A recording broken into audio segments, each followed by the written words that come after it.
So this will be our first video on actual data structures. And where we're going to start is the simplest data structure that we have, which is an array. If you've been programming at all before these videos, which I assume you have been, you're probably familiar with the idea of an array.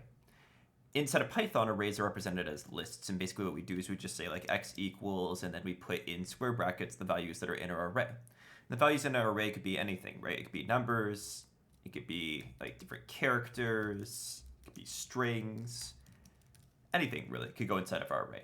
For now, to keep things simple, I'll just leave things as numbers. Now, something you might not know about arrays, depending on how deep you've looked into them, is how these arrays are actually implemented. Generally, the idea of an array is basically that each of these data points are going to be stored in areas of memory that are directly next to each other. So 1 is directly next to 2, is directly next to 3, is directly next to 4, and so on and so forth like this. And what Python is going to do is it's going to keep track of the starting address in memory of your array. So we could just pretend and say that the value 1 is stored at address 100, for example. In order to get to any of the other elements inside of this list, what it's going to do is it's going to add an offset to that starting address. So if you want to get to the element 2, you would add an offset to the starting address in order to get over to that value 2. And that's how we can get to any of the different elements inside of that array. The reason why I give you this context is because it's going to help you understand the different things that we can do with an array, the different time complexities that are associated with that particular setup. So let's talk a little bit about it. Inside of Python, we have a few different built-in functions or methods for our list. And I'm going to talk about the ones that are most commonly used, or the ones that we'll see most commonly used. And that's going to be things to add things to the array, things to get values in the array, things to set values in the array, and then things to remove values from the array. We're going to start off with first getting and setting. If we want to get a value in an array, so for instance, I want to print out the value of the array at index 3, for example, right? That's a pretty straightforward thing to do. And if I run this code here, you'll see that this works predictably, right? We get the value at index 3. Remember that this is 0 indexed, so 1, 2, 3 would be the value 4 in this case. We see that quite clearly here, right? The question that I have for you here is, how much time does this take? What is the time complexity of this operation?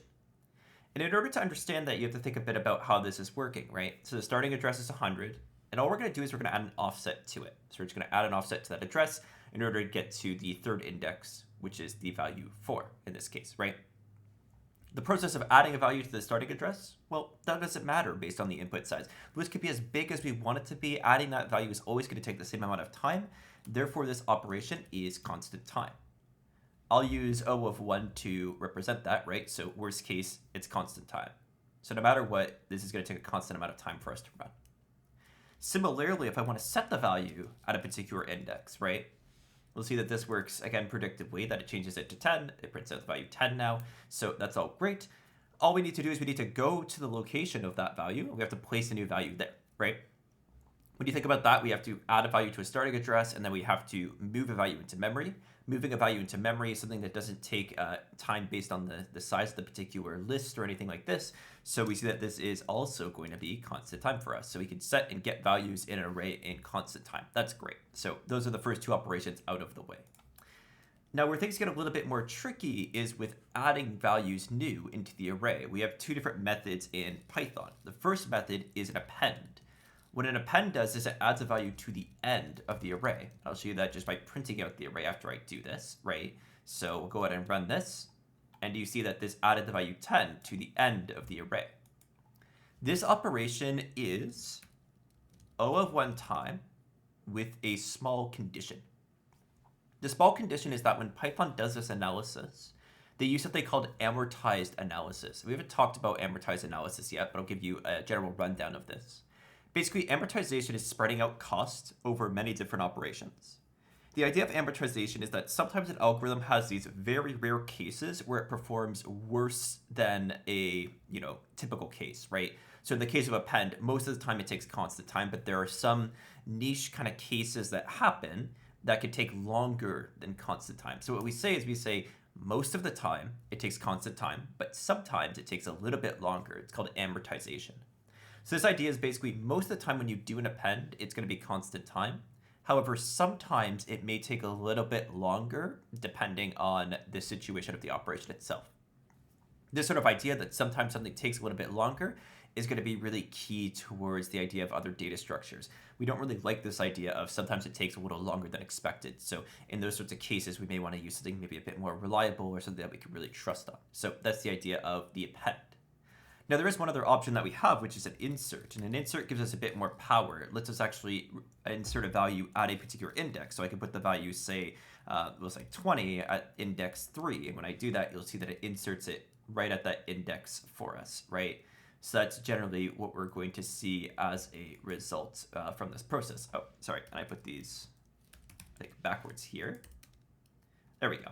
Yeah, so now we have the value 20, right? So you see that I could insert it at index 3. Now the question is, how long does this take? If you consider the way that this works, remember that I said that every element inside of the array is next to each other in memory. If I were to insert a value in the middle here, what would happen is I would need to shift all of this memory over, right? So I have to get to the location, and then I have to shift everything over afterwards.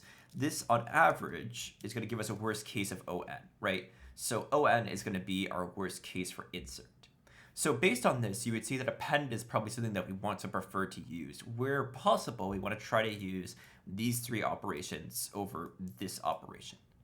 Final sort of pieces here is going to be removing values from this array. We have 2 main options in Python. There's a pop and a delete. The idea of a pop is that it removes the value from the end of the array. So if I were to run this here and then I were to print out the values, what you'll see is that 10 will be gone, right? And I can return back that value. So I could say val equals x.pop, and then I could print out that value. And that value will be 10. You see that clearly there, right? Now, questioning how long does pop generally take? Pop is generally an O1 operation because we just go to the end and we just remove the value. So it's just going to an index and removing it. So that's no big deal. Nice and easy for us to do. So that one is O1. So you can see that this complements nicely append, right? Append is O1. Pop is O1, so being able to add to the end or remove from the end, both of those are going to be O1s. So they're going to be relatively quickly. Keep that in mind. It will be an important aspect of other data structures that we talk about in this course later on, and I'll mention it when we get to that. Now, like insert, delete lets us go at a particular index. So we can actually delete at a particular index of our list, right? So we could delete x at a particular index. So I could delete, say, x at 3, for example. And when I do this particular operation, you'll see that basically what this does, and I'm just going to get rid of this pop just to make it a bit more clear, right, is it's going to remove the value at that index 3. So we'll see here beforehand we have this list, and you can see here now that that value 20, which was at index 3, got removed, right? This process is similar to the insert in the sense that we delete at a particular index. When we do that, we remove this, but remember, all of these have to be next to each other. So we shift all of those memory addresses over, right? Because of that, we have this O of n operation again. So this gives you the overall summary of the different list operations that exist inside of Python and their different time complexities. Now that you have that understanding of the time complexities and the different ways that you could use these methods, we can go into actually solving problems with arrays. And that's where we're going to spend a bulk of our time with arrays, is understanding how we can solve problems with arrays and the different techniques that exist for array problem solving. So thanks so much for watching this video, and I'll see you in the next one.